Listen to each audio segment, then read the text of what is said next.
Kaban, saya Rudi Muhammad Fadil dari Maryland, portal bermana.com.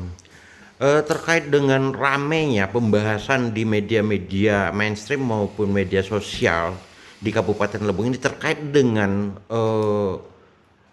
polemik mutasi kepala sekolah yang sekarang saat ini bukan hanya menjadi perhatian atau tingkat lokal daerah, provinsi, tapi justru sudah ke tingkat nasional gitu Pak.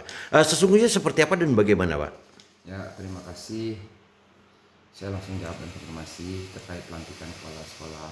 Kemarin kan sudah ada di media statement Pak Sekda bahwa pelantikan sekitar kurang lebih 80 kepala sekolah yang dilakukan di Januari 2026 awal kemarin itu sesuai dengan berita media kan nggak ada partai. Iya, memang betul itu sebelumnya itu nggak ada partai. Cuman kan saya selaku kepala BKPSDM, waktu itu kan saya belum dilantik, ya saya belum dilantik, dan setelah pelantikan kepala sekolah beberapa bulan ke depannya baru saya dilantik. Dan itu pun informasinya sekitar 1 bulan 2 bulan setelah saya di sini baru saya tahu. Saya nggak tahu masalah seperti itu.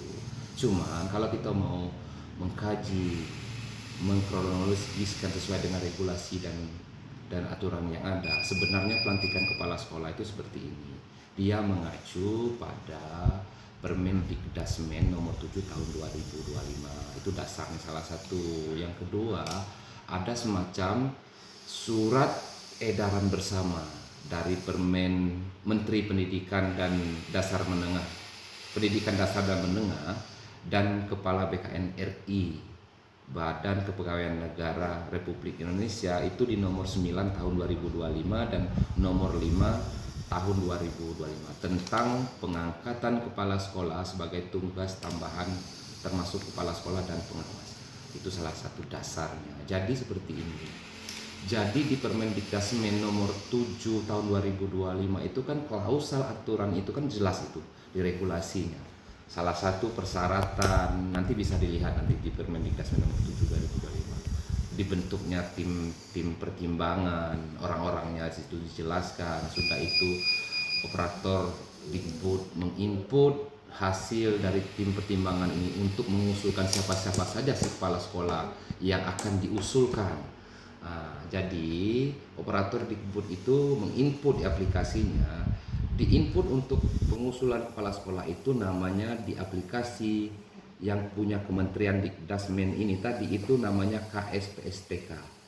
Sesuai dengan perjanjian kerjasama tadi, jadi untuk penginputan pengusulan kepala sekolah, aplikasi KSPSTK itu terintegrasi dengan imutnya BKN.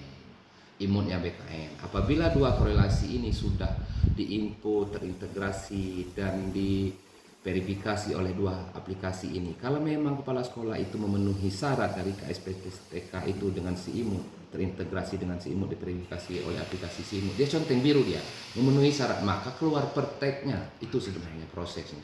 Perteknya keluar, baru kami leading sektor pegawaian BKPSDM menindak dari pertek itu untuk menuangkan di SK-nya untuk mengusulkan SK pelantikan kepala sekolah. Itu sebenarnya. Artinya dapat disimpulkan bahwa benar proses pelantikan kepala sekolah yang lalu itu cacat hukum dan cacat administrasi Pak ya?